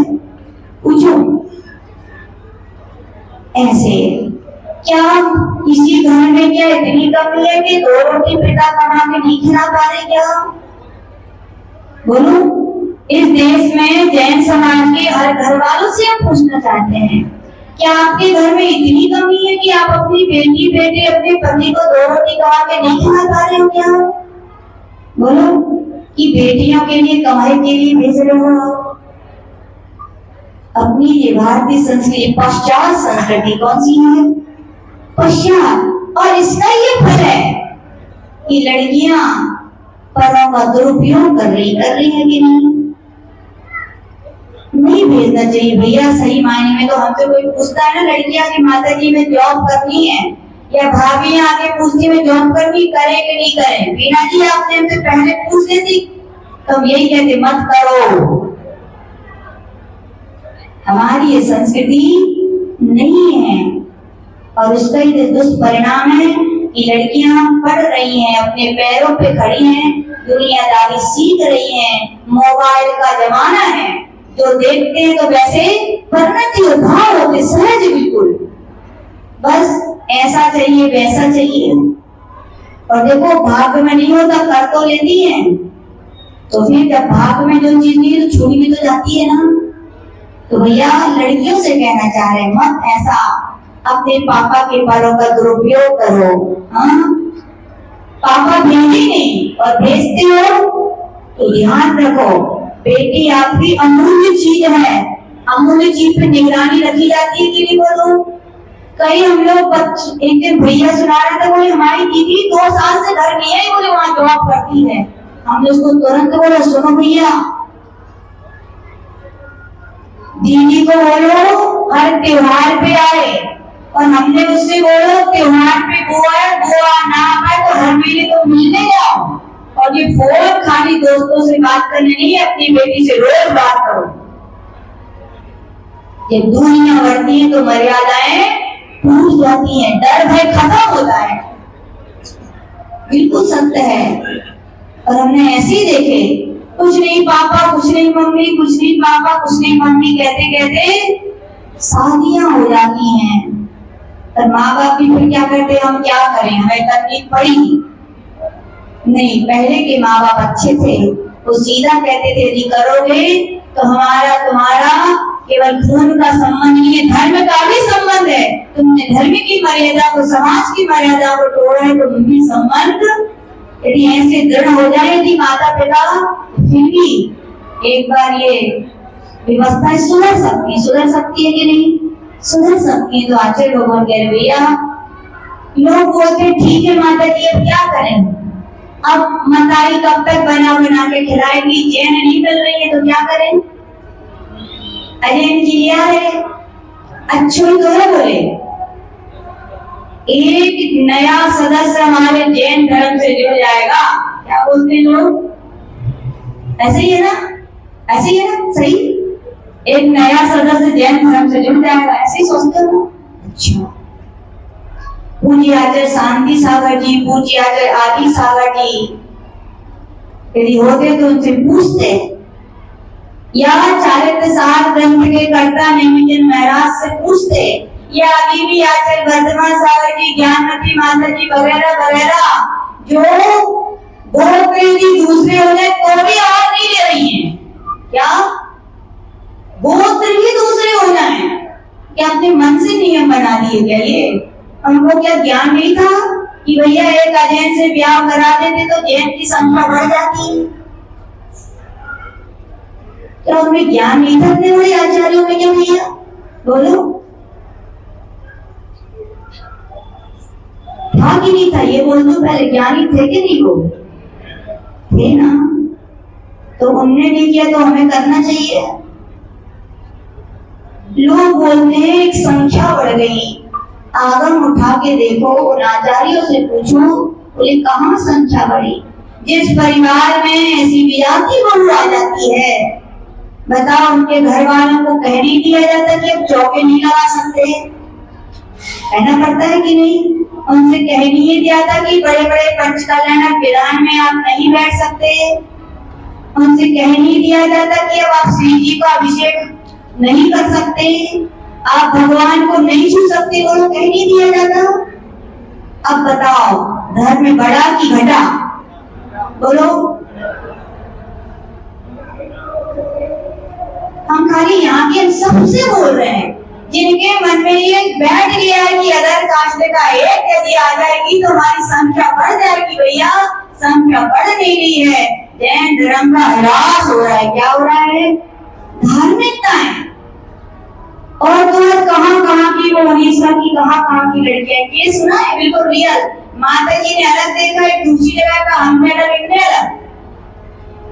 हम लोग ने देखा उनको लोग क्या पढ़ा लिखा लेते हैं, पैसे देकर 2-3 लाख में, और शादी दलाल करवा देते हैं और आ जाती है। एक आगे उड़ीसा की बहू, मुश्किल से 15 दिन भी नहीं हुए। कितने दिन नहीं हुए कमलेश जी? 15 भी दिन नहीं। लोग ने सोची बड़ी धार्मिक है, अच्छी है, 4-5 दिन 7 दिन तो परीक्षा की और फिर तो अपने जैसा घर छोड़ दिया, बस मौका मिल गया, जितना ज्वेलरी पैसा सब था उठाया और निकल गई। अब गई तो क्या हुआ? और उससे पूछा कहाँ हो? तो बोले मेरा पहले का पति है, उसके पास हूँ।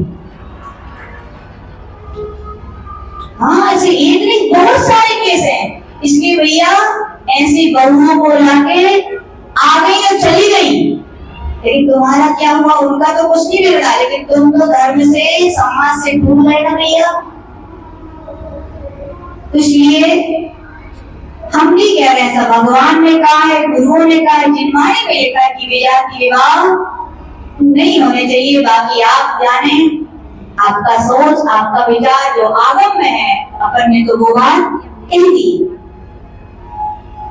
तो ऐसा आचार्य भगवान कहे विजाति विवाह हो तो कैसे हो? देव विवाह, माता पिता धर्म की, यहाँ धर्म की क्यों शादी क्यों की जाती है? बताओ, विवाह क्यों किया जाता है? काम वासनाओं की पूर्ति के लिए खाली नहीं भैया। गुरुदेव कहते थे विवाह इसलिए किया जाता है क्योंकि आप श्रवण बन के, श्रवण मुनि बन के श्रवण संस्कृति को बढ़ा नहीं पाए, आप श्रवण बन के मुनियों की परंपरा नहीं बढ़ा पाए, तो कम से कम विवाह करो और अपने द्वारा ऐसी संतान पैदा करो कि वे श्रवण संस्कृति को आगे बढ़ा सके। इसलिए विवाह किया जाता है। खाली काम वासनाओं की पूर्ति के लिए विवाह नहीं होता। आप लोग बहुत बड़ी भूल में हो। काम पुरुषार्थ का है। क्या कहा है? योगी नहीं बन पाए तो अपने शरीर से एक उपयोगी को पैदा करो कि वो क्या बने, हमारे संस्कृति की, हमारे खुद की कुल की संतति को क्या करे, बढ़ाए। इसीलिए क्या किया है? विवाह खाली काम वासना की पूर्ति का नाम विवाह नहीं है, ये एक धार्मिक संबंध है। कौन सा संबंध है? ये पति पत्नी खाली काम वासनाओं से नहीं जुड़ा, ये धर्म से जुड़ा हुआ है। किससे जुड़ा हुआ है? क्यों? क्योंकि इसमें धर्म की मर्यादाएं हैं। क्या है कि नहीं? बोलो सही। ऐसे ही है भैया, ऐसे लोग विवाह करके ऐसे पुत्र पुत्रियों को उत्पन्न करते हैं कि जो धर्म की क्या करते हैं, शान बढ़ाते हैं। और ना बन पाए तो ऐसे संस्कार देते, जिस घर में जाती, जिस कुल में जाती, वहां के क्या करते, धर्म की वो वृद्धि होती। इसलिए क्या किया जाता है? विवाह। हमारे भारतीय संस्कृति के विवाह को देखकर पता है आपको, आप लोग 14 फरवरी को क्या मनाते हो? कभी सोचा ये क्यों मनाया जाता है? इसका इतिहास क्या है?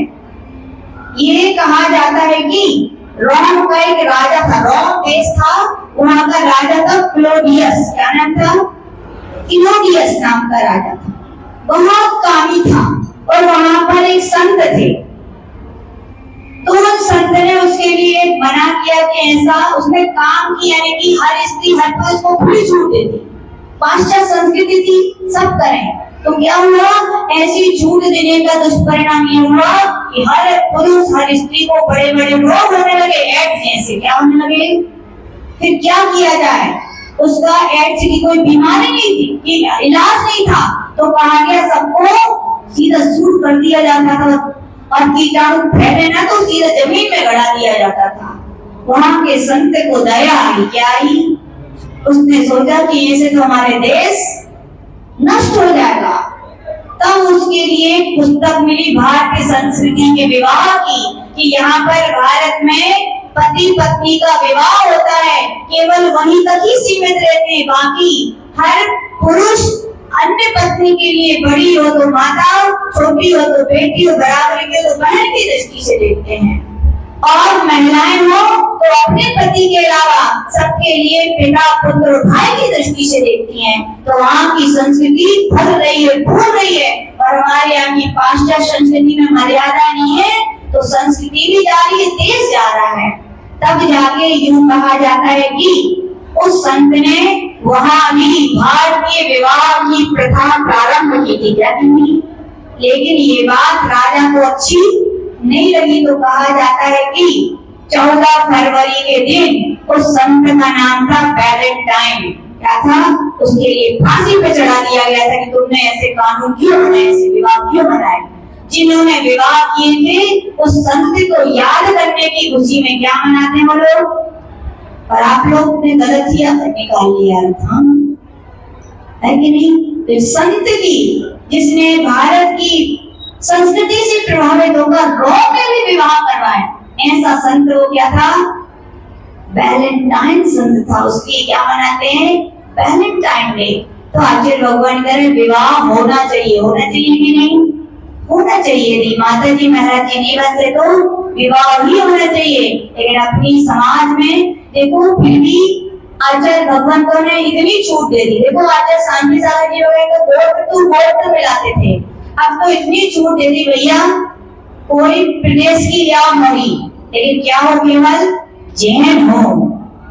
लोग कहते माता सब तो पढ़ते, कई लोग सुना रहे थे, बोले एक आई माता जी मैं अदर कास्ट की, बोले इतनी अच्छी पूजन करती है, भक्तांबर पढ़ती है, और हमारी जैन की क्या करती होगी। मैंने कहा भैया शियार के लिए शेर की खाल उड़ा देने से कोई शेर, संस्कार कब के होते हैं बोलो? संस्कार गर्भ में होते हैं। किसके होते हैं? कुछ दिनों तक ही वो शियार शेर की खाल उड़ सकता है, लेकिन जब समय आएगा तो अपने रंग दिखते हैं कि नहीं? आप लोग खुद देखते हो सब समाज में। तो अच्छे लोग कह रहे भैया अच्छा है, अपन अपनी बेटियों से भी कहना है अपनी समाज में ही शादी करें, मत भागो इधर उधर। हम लोग ने बहुत केस सुने हैं कि भागी और फिर दुखी हुई। एक कंपनियां चल रही है अपने देश में, मॉडर्न देश की।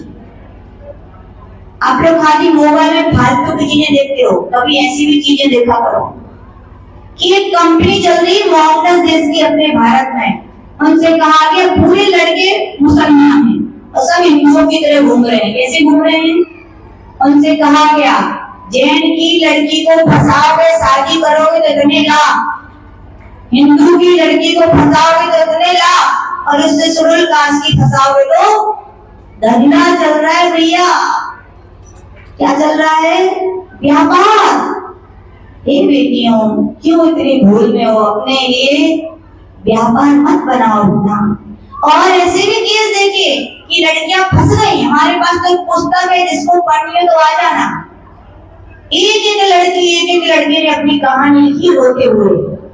सब जैन है, और बड़ा आश्चर्य तो तब होता है, क्या है? सब जैन है। एक भी आज तक आप लोगों ने सुना कि मुसलमान की लड़की ने किसी शादी की हिंदू से, और की एक बार तो खड़े सामने जला दिया मुसलमानों ने। ऐसी यदि थोड़ी शक्ति हो जाए तो किसकी हिम्मत। यानी कि उसमें जैनों ने जिन जिन ने शादी की है, क्या तो मैटर से शादी की, सोचो। और मैटर ने जब अपने कुछ दिन तक घुमाता रहा, फिर बाद में घर ले गया और घर झोपड़पट्टी। और मालूम क्या बोला? बोले खाना खा मिलेगा तभी जब तुम अपने पिताजी के बाहर जाके झाड़ू लगा के आओगी। और एक और सुनाते, एक ने मुसलमान से शादी की। जब उसका घर प्रवेश हुआ उसके घर में, तो उसकी वो माँ ने मुसलमान के लड़के की जिनवानी रख दी दहली पर। कहाँ रख दी? लोग बहुओं का प्रवेश होता है तो कलश रखे जाते हैं, वहां जिनवानी रख दी। मालूम क्या कहा? इसमें पैर लगा होता घर में आओगी। और कैसी उसका भविष्य खराब होगा उस लड़की का, बताओ, चली भी गई। ओह, ऐसा प्रेम अंधा नहीं होना चाहिए कि कुर्बानियों में ले जाके पटक दे दिया। एक और मुसलमान से शादी हुई लड़की की, उसने सीधी कहा ये सब गंदी चीजें बनाओ। तो बोले मैं तो देख भी नहीं सकती। बोले तुम बनाने की बात बोल रहे? बोले बनाओगी तो तुम्हें बनवा देंगे। बोले ऐसे क्रूर लोग मिल रहे भैया। समय बहुत खराब है। अपनी बेटियां बहुत कीमती है कि नहीं? बोलो आप लोग के लिए मत इतना पढ़ाओ, कोई जरूरत नहीं है। अपने यहाँ जितना होता है उतनी। और तो कभी कभी ऐसा भी होता है हमारी बेटियां सही होती है लेकिन दुनिया थोड़ी सही है। देखो लड़कियां नहीं मिल रही, या कहें मोबाइल में ऐसे ऐसे चित्र आते हैं कि वासनाएं भड़कती हैं। और जब वासनाएं भड़कती है वो किसी को नहीं देखता। आपकी बेटी को भी तो छेड़ सकता है, उसके साथ भी तो गलत। देखो हर पेपर में, न्यूज पेपर में लोग सुनाते हैं। अपनी बेटियां बहुत कीमती है भैया, आपकी परी है, उनको संभाल के रखो। क्या रखो? संभाल के। भैया लोगों को यदि कोई लड़का अपनी बहन के ऊपर नजर खराब दृष्टि से देखता है तो कैसा लगता है? बड़ा खराब लगता है। लोग लड़ने चाहिए, मेरी बहन को देखते हो तो ये भैया तुम जिसको और निहारते हो वो भी तो किसी की बहन है। क्यों भूल जाते हो आप? वो भी तो किसी की बहन है कि नहीं? बोलो दिनेश जी, अपनी बहन तो ऐसा और दूसरे की बहन तो कोई इज्जत नहीं। वो भी बहन है, वो भी बहन है, वो तुम्हारी वो दूसरे की है, लेकिन स्त्री बना दोनों का एक है। और सील उसकी रक्षा है कि नहीं? सील दोनों का एक है, उसकी रक्षा करना जैसे तुम्हें अपनी बहन का कर्तव्य, वैसे दूसरे की बहन को भी रक्षा करना भैया आप लोगों का क्या है? कर्तव्य है कि नहीं है?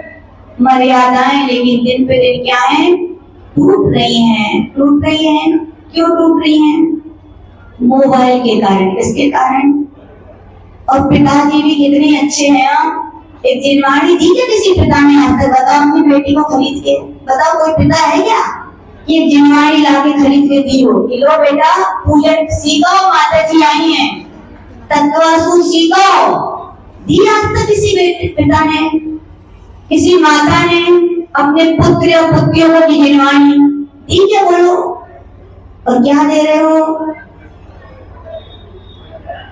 कितने नौवीं कितने 4th-5th क्लास के बच्चे, और आप तो बड़ा रिकॉर्डिंग हुई आज के समय का।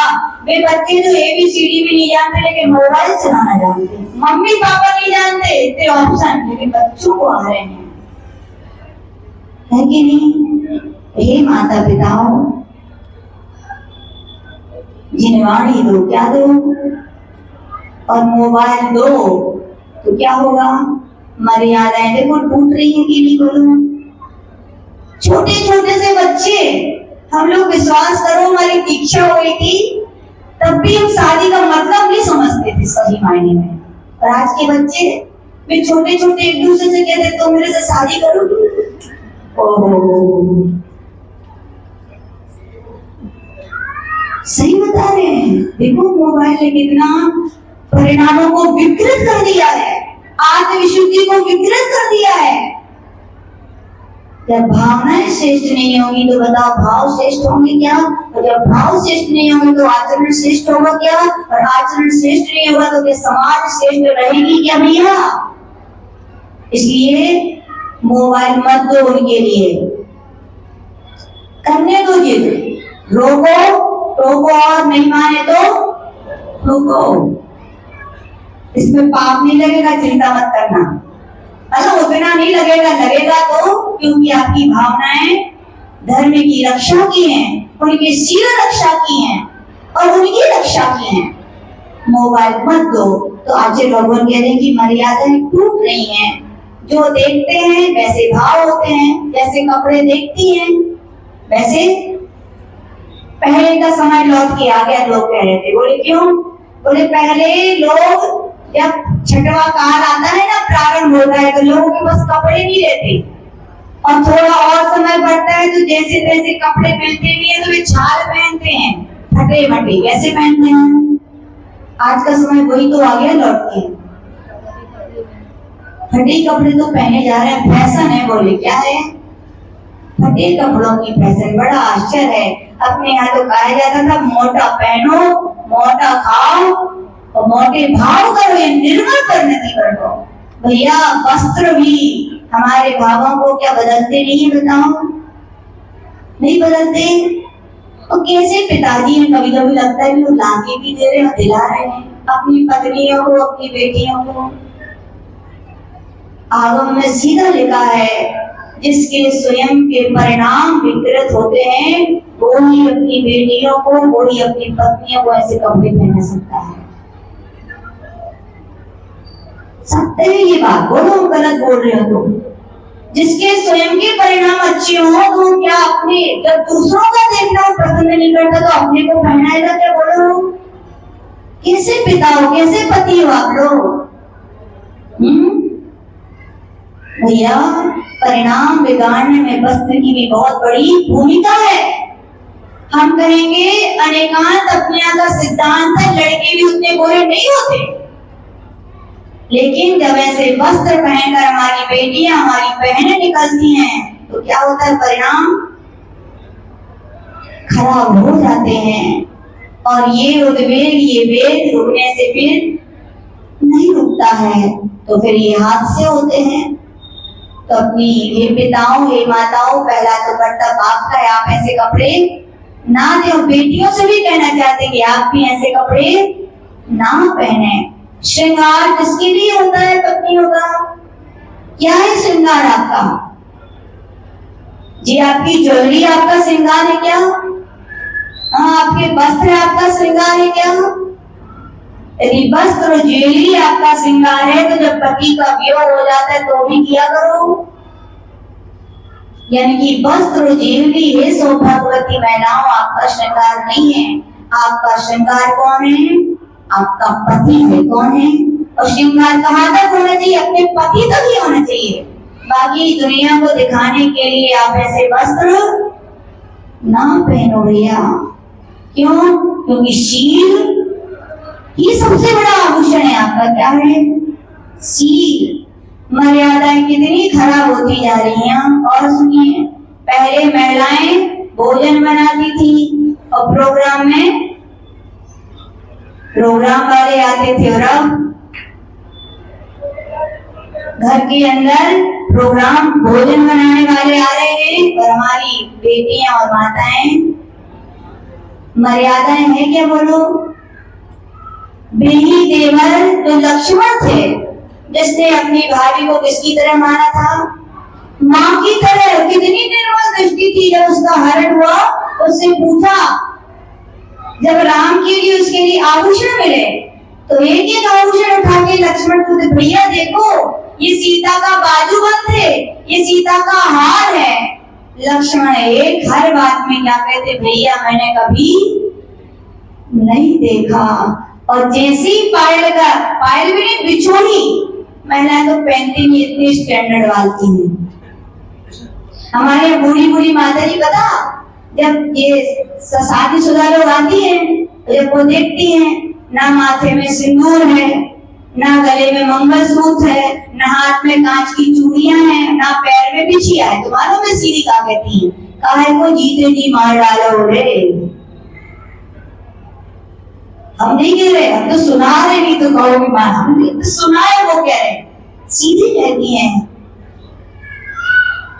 यानी कि पहले की महिला कितनी भी गरीब हो, लेकिन ये चार चीजें तो भैया आपका वो क्या है? प्रमाण पत्र है कि आप किसी की हो चुकी हो।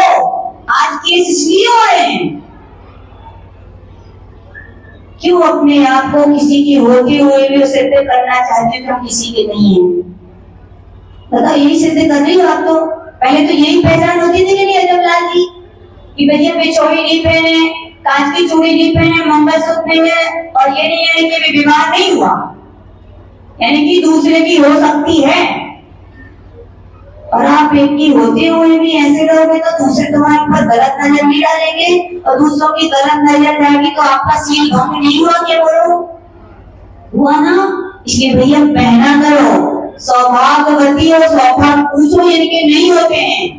बड़ा उल्टा समय आ गया, जिनके नहीं है तो वे सब पहन रही है। लेकिन आजकल ये सब विचित्र समय आ गया, देख देख के लगता है जिनके नहीं है तो वो सब पहन रहे हैं। बोले अच्छा नहीं लगता, अब क्या अच्छा रहा? पति था वही तो अच्छा था, वो नहीं है तो फिर क्या अच्छा भैया?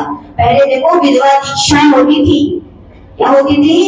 विधवा दीक्षाएं। बड़ी बड़ी माता जी देखो बचपन में विधवा हो गई, क्या ले ली? दीक्षा ले ली। और जो दीक्षा नहीं ले पाती थी वे घर में रह के साथियों की तरह रहती थी। पर अब तो पहचान ही नहीं पाते कौन शादीशुदा है, कौन विधवा है।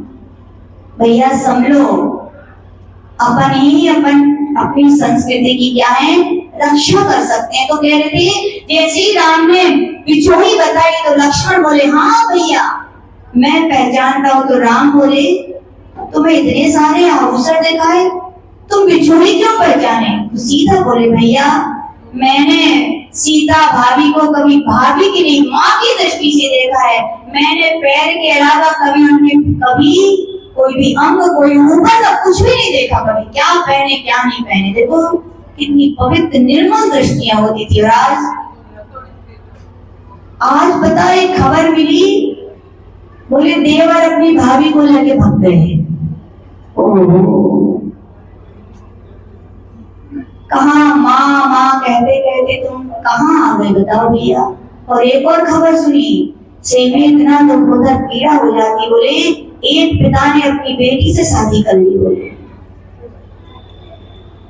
ये सब विचित्र समय आ रहा भैया। समय के अनुसार चलोगे ना तो गर्त के गड्ढा मिलेगा। क्या मिलेगा? दुर्गति का। पर तो किसके साथ अनुसार चलना है? धर्म के साथ जिएंगे और मरेंगे भी तो किसके साथ? धर्म के साथ। तो ध्यान रखना, जीवन में धर्म है, मरते हुए धर्म है। तो अगले जन्म में भी क्या मिलेगा? धर्म मिलेगा। और जीवन में भी धर्म नहीं है तो मरण के समय तो धर्म होने नहीं, तो अगले भाव में धर्म मिल पाएगा क्या? नहीं मिल पाएगा। तो उत्तम ब्रह्मचर्य व्रत कह रहे भैया। ये सब क्या है? अपनी मर्यादाओं को क्या रखें? माता जी का कहना है लड़कियां पढ़ने जाएं, हम तो कहें ना जाएं। आप समय के अनुसार शादी करें, उनके ससुराल वालों से कहें आपको पढ़ाना है तो आप पढ़ाएं, आपको नहीं पढ़ाना तो आप ना पढ़ाएं।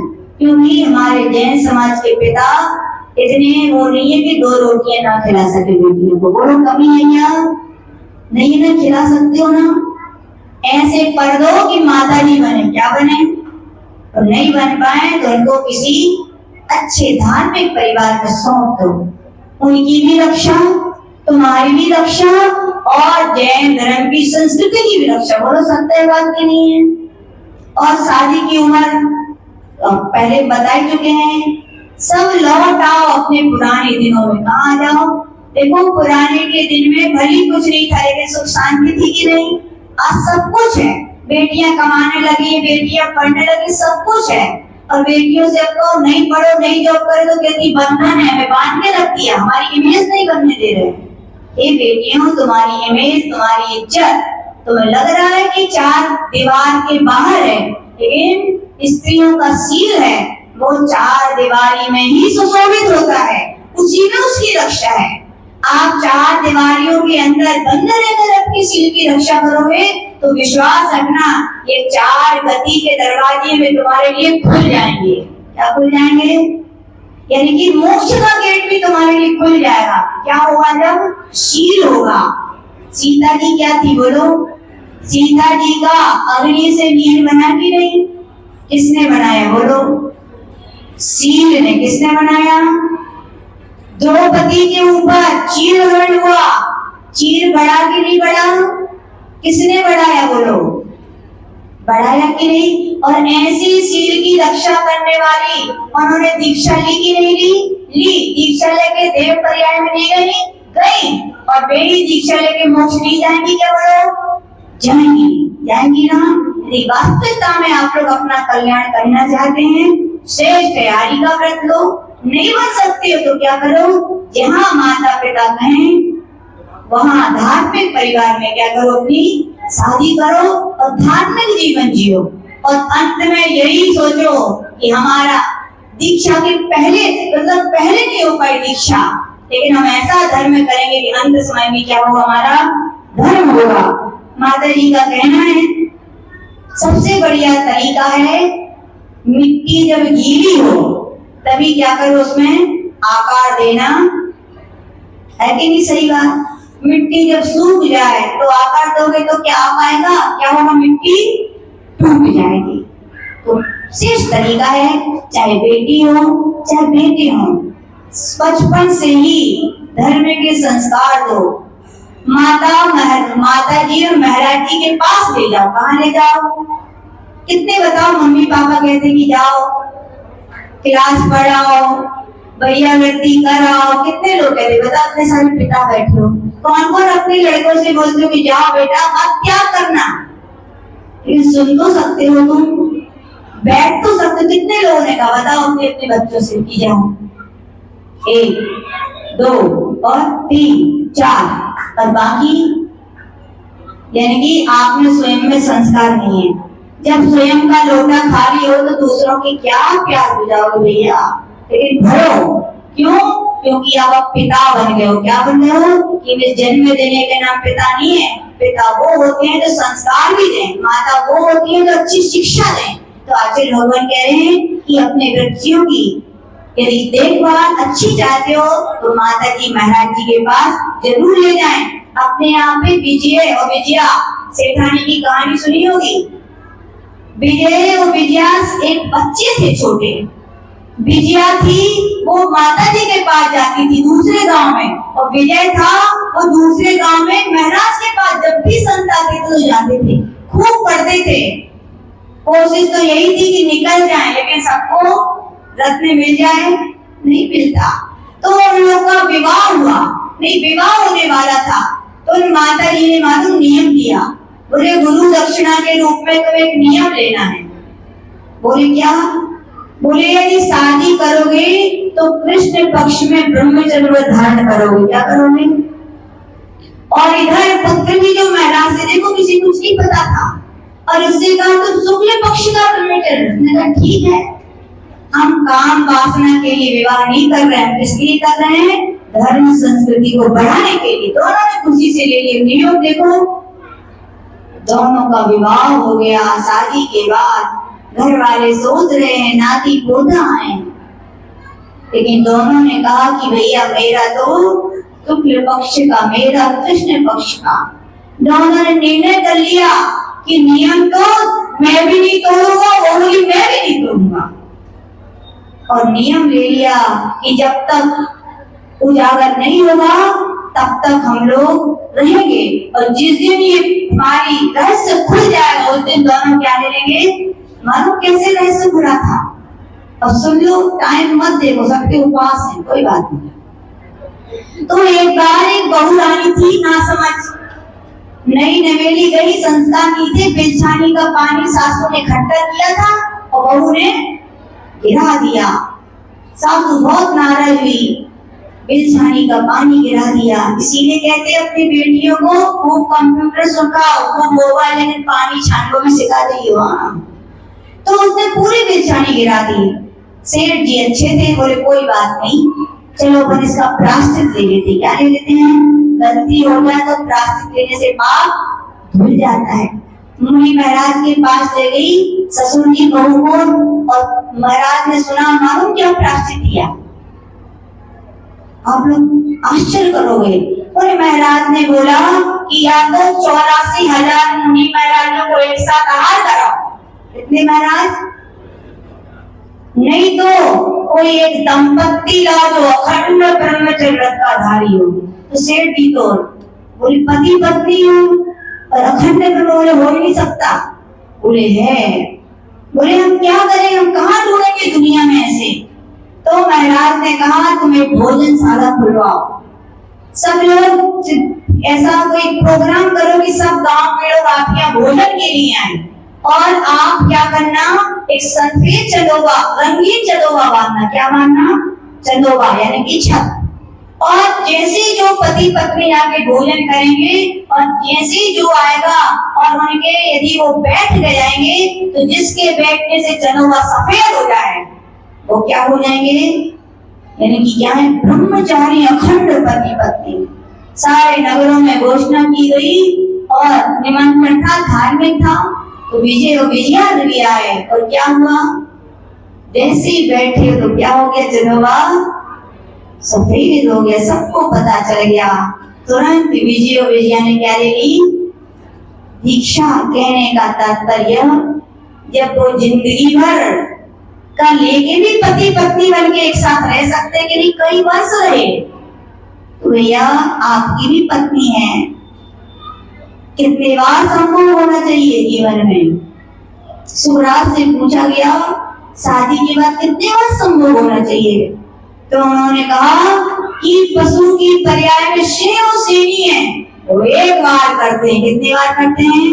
सेनी एक बार ही पुत्र पुत्रियों को जन्म देती, बार बार नहीं देती। वो बोला महाराज इतने में काम ना चले तो बोले 6 महीने में एक बार होना चाहिए। कितने महीने? बोले इतने में भी मन ना भरे तो बोले 1 महीने में एक बार। वो व्यक्ति बोले इतने में भी मत, तो वो बोले कफन बांध करके सो जाना चाहिए, आज नहीं मरोगे कभी ना कभी जल्दी जरूर मरोगे। इतनी बीमारियां होगी शरीर में संभोग से, क्योंकि शक्ति क्या होती है, चीड़ होती है कि बढ़ती है, चीड़ होती है। चीड़ शरीर में उम्र बढ़ेगी घटेगी, बिल्कुल सत्य है ये। देखो नदियों के बांध बांधे जाते हैं कि नहीं, और बांध बांध की तो ऊर्जा होती है। पानी खट्टा होता है, बताओ बांध का तो पानी क्या होता है, क्या होता है, वो ऊपर जाता है। कहाँ जाता है पानी? पानी को बांध दो तो पानी का लेवल ऊपर जाता है। ऐसे कहा गया ये सात को हमारे जीवन में ब्रह्मचर्य व्रत होता है, यानी कि वो वीर शक्ति को हमने जमा किया है, वो लेवल कहाँ जाएगा, ऊपर जाएगा। ऊपर जाएगा तो भोग नहीं योग होगा। क्या होगा? शक्ति मिलेगी। क्या मिलेगी? आपके शरीर में ताकत मिलेगी। आप फिर भोगी नहीं, आप क्या बनोगे, योगी बनोगे। कहने का तात्पर्य विवाह करें, एक पति और एक पत्नी व्रत भी जीवन में हो, लेकिन इसके साथ साथ अपन नियमों से भी बने। जीवन में नियम होने चाहिए कि हमारा 1 महीने में 25 उम्र के हिसाब से यम देवता आ रहे हैं बिल्कुल बुलाने के लिए, और यहाँ पे बिल्कुल विराम ही नहीं है। ऐसा नहीं होना चाहिए। तो अपनी उम्र के हिसाब से आचार्य भगवान कह रहे हैं 25 दिन 28 दिन सब कुछ। बोले शादी हुई है, तो हमने कहा भैया कितना भी कुछ हो, नियम तो होने चाहिए, क्योंकि आगम में कहा गया है 20-25 दिन के नियम लो, नहीं तो पर्व के दिनों में भी क्या होना चाहिए, ब्रह्मचर्य व्रत का नियम। एक बार एक जन से हमने कहा कि भैया पर्व के दिनों में तो कम से कम ब्रह्मचर्य व्रत का पालन हो, शादी हुई है। तो हमने कहा कर्म नहीं देख रहे कि शादी अबे भाई के कबे हुई। सीधा आगम ग्रंथों में लिखा है जो अष्टांग का दशलक्षण चतुर्दशी अष्टमी के पर्वों के दिनों में काम सेवन करता है वो विष्टे का कीड़ा होता है। क्या होता है? विष्टे का कीड़ा, सीधा लिखा है।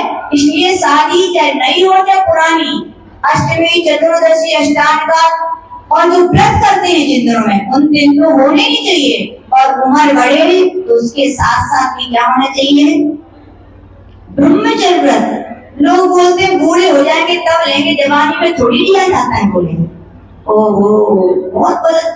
हम लोग अभी दिल्ली जैसी सिटी में रह देख के आए, 35 साल की, कितने साल के कुल, इतने छोटे छोटे से बच्चे दो श्रीफल लाए और गुरुदेव से बोले गुरुदेव अखंड ब्रह्मचर्य व्रत दीजिए दोनों को। भाई इंसान नहीं है क्या? वो इंसान है, हम कहेंगे जो नहीं कर पा रहे वे पशु है। बोलोगे कि नहीं? पशु वृत्ति तो है ये। एक बार संभोग में 9 लाख जीवों की हिंसा होगी, कितने बार होती है? पुत्र पुत्री की उत्पत्ति के लिए तो फिर भी मान सकते हैं, लेकिन यहाँ तो बच्चे भी हो चुके हैं तो भी इतने सारे जीवों की हिंसा करके भैया आप सुखी रह पाओगे क्या? इसलिए अपने जीवन में क्या लीजिए, व्रत लीजिए, त्याग कीजिए काम वासनाओं को। वो आपके जो ऊर्जा मिलेगी वो आपकी आत्मा को निर्मल बनाएगी, और ये ऊर्जा ही आपके विचारों को पवित्र बनाएगी, आपके जीवन को पवित्र बनाएगी, आपकी मानसिकता को पवित्र बनाएगी, और ये मन की पवित्रता ही आत्म कल्याण में कार्यकारी होगी। इसी भावना के साथ जय बोले श्री प्रभु गणाचार्य गुरुदेव व्यास सागर जी महाराज जी की चलिए जाप करेंगे। ओम उत्तम ब्रह्मचर्य रंगाय नमः। ओम उत्तम ब्रह्मचर्य रंगाय नमः। ओम उत्तम ब्रह्मचर्य रंगाय नमः। जो ये उत्तम ब्रह्मचर्य धर्म की एक बात होगी, माता जी का संकेत है। जितने लड़के लड़कियां बैठे इतना तो नियम ले सकते हैं, जब तक शादी नहीं होगी तब तक हमारे ब्रह्मचर्य व्रत का नियम हाथ में कर लो। लड़के लड़कियां जितने हैं, जब तक शादी नहीं होगी तब तक ब्रह्मचर्य व्रत का नियम, ठीक है। और जितने भैया ये भाभी मतलब लेडीज और जेंट्स हैं, इतना नियम ले लो अपनी पत्नी और अपने पति के अलावा किसी के प्रति गलत भाव भी नहीं लाएंगे। कर लो हाथ ऊपर, कैमरा चलवाए फिर नहीं तो कहो हाथ अच्छे से। देखो कच्चा नियम तो ऊपर नीचे, पक्का नियम दोनों हाथ सीधे एक रफ्तार के ऊपर उठे, दोनों हाथ करो। लो भैया वीडियो बना सकते, दोनों हाथ कारू मंडी का कर रहे हो, इधर इधर इधर भी ठीक है। देखो ये नियम वास्तविकता में आपका भी कल्याण करेगा, और उन जीवों की जो हिंसा होती है उनकी भी क्या होगी, रक्षा होगी। तो अपने अपने नियम भी सब लोग आज सोच लेना कि महीने में इतने दिन तक क्या करेंगे, ब्रह्मचर्य। उम्र बढ़ते जाए तो दिन भी बढ़ते जाने चाहिए, और विराम ही होना जाना चाहिए। हम तो कहते 40 के हो गए बहुत भैया, विराम करो और उन जीवों की रक्षा करो, ठीक है ना। चलिए जी वाणी कर